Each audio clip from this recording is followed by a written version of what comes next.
Shalom, shalom, shalom. Once again, this is your brother, Yael Ben Yehuda, aka Tommy Kurtad. I have a question that I'm going to ask again. Probably honestly my 10th time asking this question. I have yet to get an answer.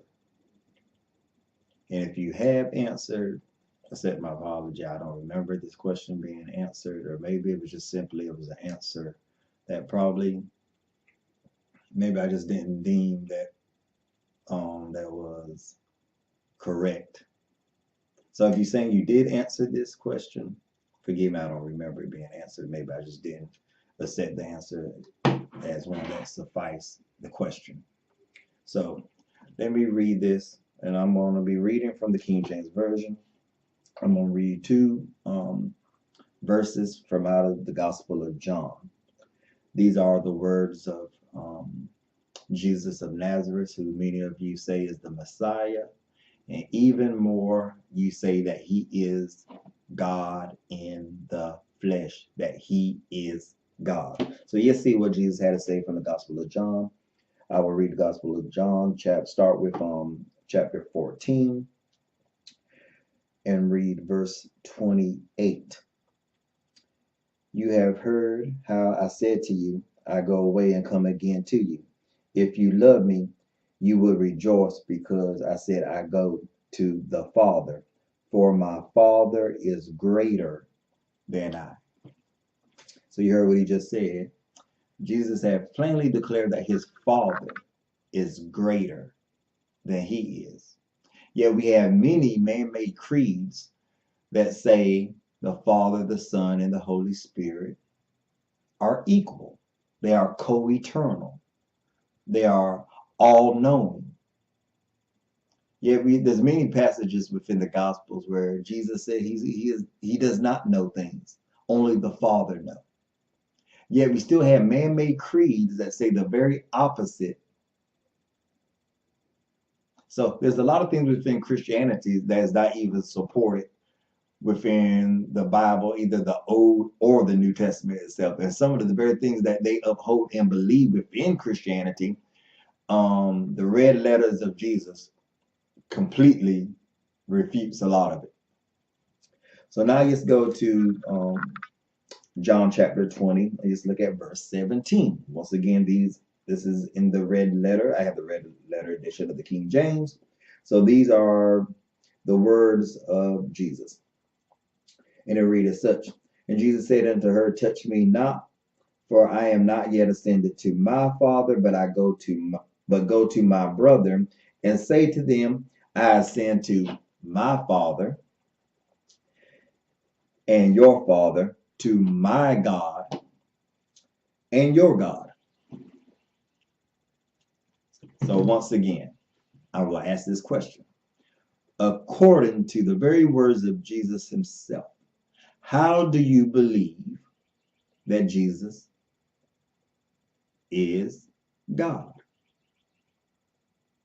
How do you believe that he is co-eternal? He is equally all-knowing, all-powerful, because he is God in the flesh, or the second person of the Godhead Trinity. When there's countless passages where Jesus refutes the very thing that many of you believe within Christianity.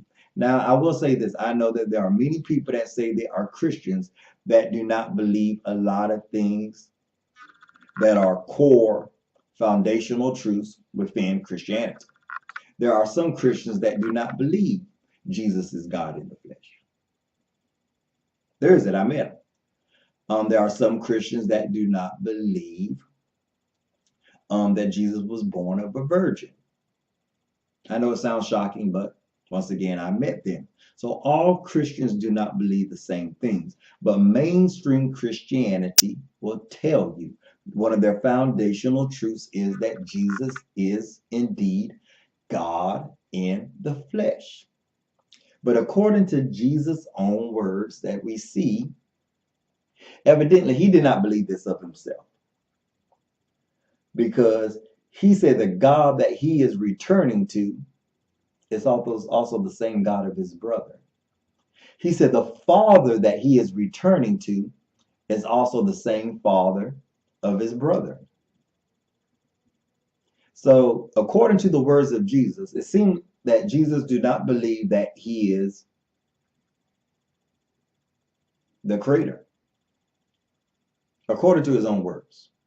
And if you say you go by the words of Jesus, why do you have such a hard time embracing what he plainly states here? So once again, this is a question that I would love to have answered. And if you have answered it before, if you don't mind, answer it again. But answer it again, please, with scriptures. Don't give me the book written by someone else that states this for you. Show me why, from this text from just read, why do you believe Jesus did not mean what he said when he said he goes to the Father, that he goes to his God? How can him being God, have a God? That does not make any sense. Jesus plainly said that the Father is greater than he. Was he lying? Because as I said before, we have man-made creeds within Christianity that talk about he is one with God. He is all-powerful because he is God. Yet the very testimony of Jesus refutes the very thing that you believe. So once again, this is your brother, Yael Ben Yehuda, aka Tommy Kurtad. So, shalom, love, and blessings.